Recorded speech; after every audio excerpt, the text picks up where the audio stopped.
নমস্কার, আপনারা দেখছেন আমন্ত্রণ টিভি আর আপনাদের সঙ্গে রয়েছি আমি শ্রাবণী।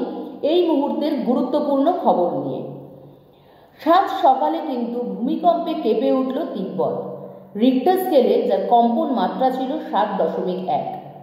প্রথম কম্পনটি 7.1, এই যে রিক্টার স্কেলে যার তীব্রতা ছিল সেই কম্পনটি কিন্তু প্রথম অনুভূত হয় 6:35 নাগাদ, অর্থাৎ সকাল বেলায় কিন্তু কেঁপে উঠেছে তিব্বত।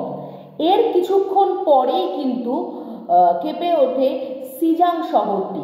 সিজাং শহরটি কিন্তু এর কিছুক্ষণের মধ্যেই আবার ভূমিকম্প অনুভূত হয়, যেখানে 7:02 কিন্তু যে প্রথম কম্পনটি আবার অনুভূত হয় পুনরায়, তার মাত্রা ছিল রিক্টার স্কেলে 4.7 এবং তৃতীয় কম্পনটি যখন অনুভূত হয় তখন কিন্তু রিক্টার স্কেলে তার মাত্রা ছিল 4.9 এবং এই তৃতীয় কম্পনটি অনুভূত হয়েছে সকাল 7:07। ঠিক তার 6 মিনিট পরেই কিন্তু আবার ফের কম্পন অনুভূত হয় রিক্টার স্কেলে, যার কিন্তু কম্পন মাত্রা ছিল 5। বারবার এই ভূমিকম্পে কিন্তু কেঁপে ওঠে তিব্বত এবং নেপাল ভারত সীমান্তবর্তী এলাকা। শুধুমাত্র তিব্বতে যেই কম্পন অনুভূত হয়েছে তা না, তিব্বত ছাড়াও কিন্তু নেপাল ভারত সীমান্ত, বিহার, এছাড়াও কিন্তু সিকিম, ভুটান, এমনকি রাজধানী দিল্লিতেও কিন্তু এই যে কম্পন, ভূমিকম্পের এই কম্পন কিন্তু অনুভূত হয়েছে। অর্থাৎ ভারতবর্ষের প্রায় অনেক অঞ্চলে, অনেক শহরে কিন্তু এই ভূমিকম্প যে কম্পন, সেই কম্পন কিন্তু অনুভূত হয়েছে। ভূপৃষ্ঠ থেকে এর যে প্রথম দুটো কম্পন হয়েছে তার কিন্তু গভীরতা 10 কিলোমিটার এবং তৃতীয় যে কম্পনটি হয়েছে তার কিন্তু গভীরতা ছিল 30 কিলোমিটার। অর্থাৎ খুব বেশি যে গভীরতায় এই কম্পনগুলো অনুভূত হয়েছে তা নয়, তার কারণেই কিন্তু এই ভূমিকম্পটা ভয়াবহ আকার ধারণ করেছে। তিব্বতের এই ভূমিকম্পে মৃতের সংখ্যা বেড়ে দাঁড়িয়েছে কিন্তু 32, কিন্তু আশঙ্কাজনকভাবে এটাই প্রকাশ করা হচ্ছে যে মৃতের সংখ্যা 32 জানানো হলেও কার্যত কিন্তু মৃতের সংখ্যা পরবর্তী সময় আরও বেড়ে দাঁড়ানোর সম্ভাবনা রয়েছে।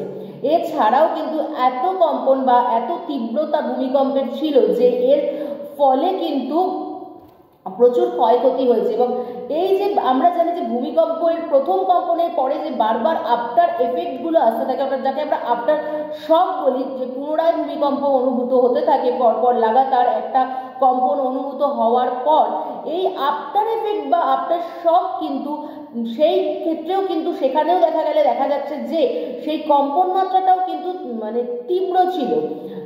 চীনের যে সংবাদ মাধ্যম রয়েছে বা চীনের সংবাদ মাধ্যমে বা রয়টার্সের তরফ থেকে এটাই জানানো হচ্ছে যে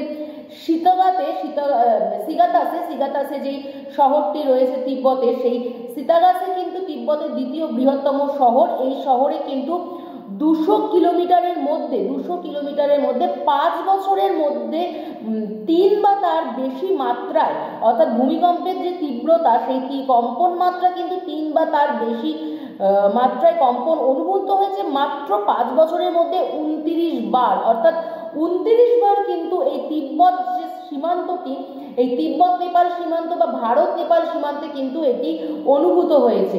এছাড়াও কিন্তু বিহারের পাটনাতে এর কম্পনটা বিশেষভাবে লক্ষ্য করা গেছে। সিকিম, ভুটান এগুলোতেও ব্যাপকভাবে এর প্রভাব পড়েছে। আশঙ্কাজনকভাবে এটাই বলা হচ্ছে যে ক্ষয়ক্ষতির পরিমাণও কিন্তু প্রচুর হবে, মৃতের সংখ্যাও কিন্তু 32 ছাড়িয়ে যাবে বলেই জানানো হচ্ছে। এর কারণ স্বরূপ এই যে এতবার বছরে যে এতবার বা বারবার 5 বছর 6 বছর অন্তর এই যে লাগাতার যে ভূমিকম্প এবং এই একই স্থান থেকে, অর্থাৎ পাহাড়ের শহরের এই একই স্থান থেকে যে বারবার ভূমিকম্পটি অনুভূত হচ্ছে, 2023 সালে দেখলে দেখা যাবে যে 2023 সালে কিন্তু 6.4 এই তীব্রতা নিয়ে নেপালে কিন্তু অনুভূত হয়েছিল ভূমিকম্প, যার ফলে কিন্তু শতাধিক মানুষ প্রাণ হারিয়েছিল এবং ক্ষয়ক্ষতি হয়েছিল ব্যাপক পরিমাণে।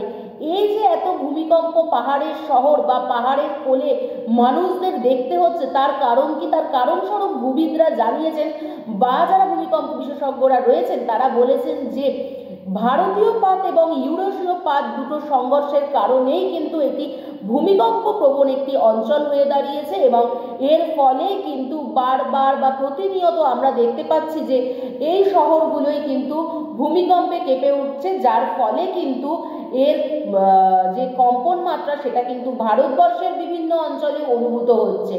এবং এই যে এত ব্যাপক হারে ক্ষয়ক্ষতি হয়েছে ভূমিকম্পের ফলে, তার একটা কারণ স্বরূপই জানানো হচ্ছে যে এর কিন্তু গভীরতা খুব কম ছিল এবং কম্পন মাত্রাটাও তীব্র ছিল, তার কারণেই কিন্তু এত ক্ষয়ক্ষতি হয়েছে এই তিব্বতের ভূমিকম্পে।